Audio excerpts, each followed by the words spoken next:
Operation Mahadev के जरिए सेना ने पहलगाम आतंकी हमले का बदला ले लिया। श्रीनगर के महादेव माउंटेन पर सेना के जवानों ने मुठभेड़ में पहलगाम में आतंकी हमला करने वाले तीनों आतंकवादियों का खात्मा कर दिया, मौत के घाट उतार दिया। जिसकी जानकारी गृहमंत्री अमित शाह ने लोकसभा में दी।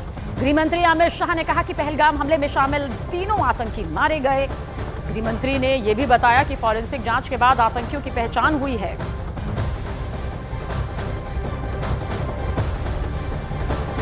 ऑपरेशन महादेव जो कल एक हुआ है, इसकी जानकारी देना चाहता हूं। माननीय अध्यक्ष जी, कल ऑपरेशन महादेव में सुलेमान उर्फे फैजल जट, अफगान और जिब्रान, 3 आतंकवादी सेना, सीआरपीएफ और जम्मू कश्मीर पुलिस के संयुक्त अभियान में ऑपरेशन महादेव में मारे गए।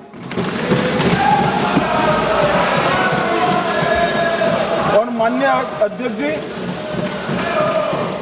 ये जो सुलेमान है, ए श्रेणी का लश्कर ए तोयबा का कमांडर था। पहलगाम हमले में और गगनगिर आतंकी हमले में वो लिप्त था। इसके ढेर सारे सबूत हमारी एजेंसियों के पास है। अफगान ए श्रेणी का लश्कर ए तैयबा का आतंकवादी था और जिब्रान भी ए ग्रेड आतंकवादी था। और माननीय अध्यक्ष जी, मैं सदन को और सदन के माध्यम से पूरे देश को बताना चाहता हूं, जिन्होंने बैसरन घाटी में हमारे प्रवासियों को, नागरिकों को मारा था, ये तीनों आतंकवादी ये थे और तीनों मारे गए।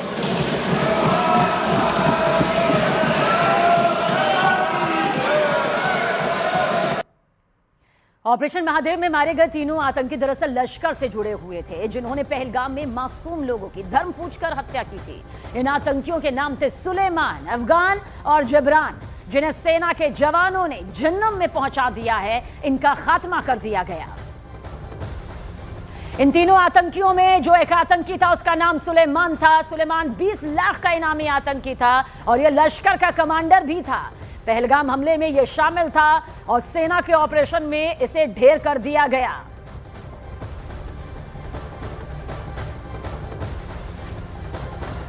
लोकसभा में गृह मंत्री ने यह भी साफ किया कि पहलगाम हमले में 3 आतंकी शामिल थे और तीनों पाकिस्तानी थे और तीनों को ही ढेर किया जा चुका है। गृह मंत्री अमित शाह ने विपक्ष के उस सवाल पर भी पलटवार किया, जिसमें बार बार पूछा जाता है कि आतंकी कैसे और कहां से आए थे। पूरा ब्यौरा बताना चाहता हूं मान्यवर। ये हमले में 3 पाकिस्तानी आतंकवादी थे। हमले में 2 AK-47 और 1 M9 कार्बाइन का प्रयोग किया गया था।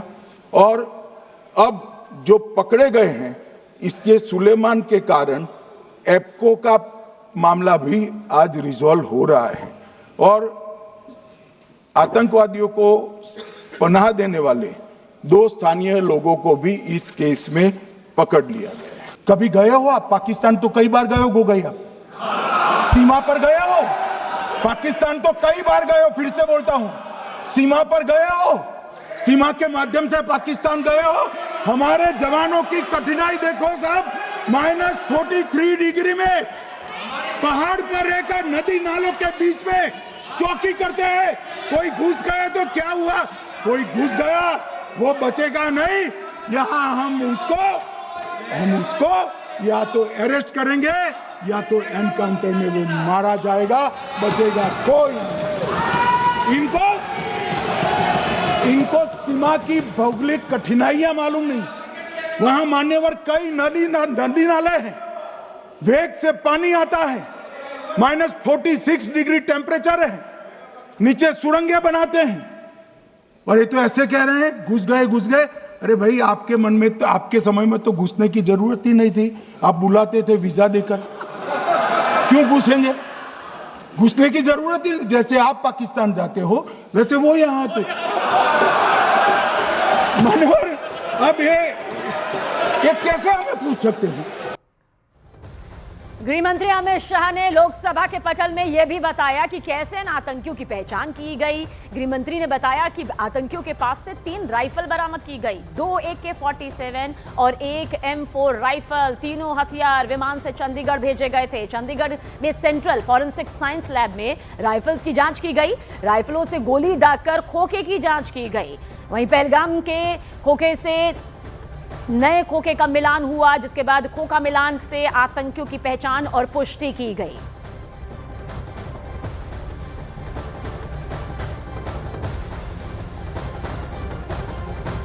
मान्यवर, तीनों के नाम मैंने बताए हैं, सुलेमान उर्फे फैजल जट, अफगान और जिब्रान। मान्यवर, वो तो एक आशंका थी कि यही लोगों ने घटना की है, मगर मैं बाद में एनआईए की जांच पर आता हूं। एनआईए ने पहले से ही इनको, जिन्होंने आसरा लिया था, वो लोगों को गिरफ्तार कर रखा था।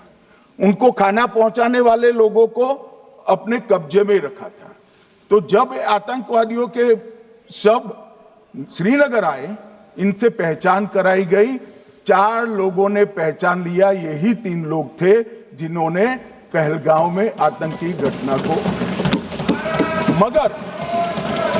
मगर हमने इस पर भी भरोसा नहीं किया मान्यवर, कोई जल्दबाजी नहीं की।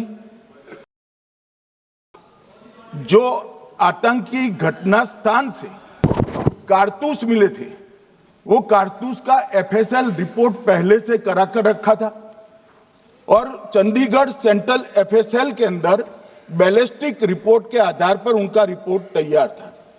जब ये कल आतंकवादी मारे गए, इनकी 3 राइफलें पकड़ी गई। एक M9 अमेरिकन राइफल थी और 2 AK-47 राइफल थी।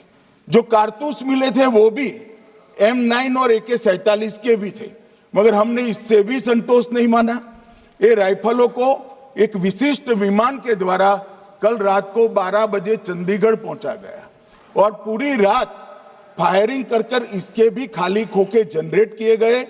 2 खोखों का मिलान किया गया, राइफल की नाली और निकले हुए खोखों का भी मिलान हो गया। तब ये तय हो गया कि इन्हीं 3 राइफलों से हमारे निर्दोष नागरिक मारे गए।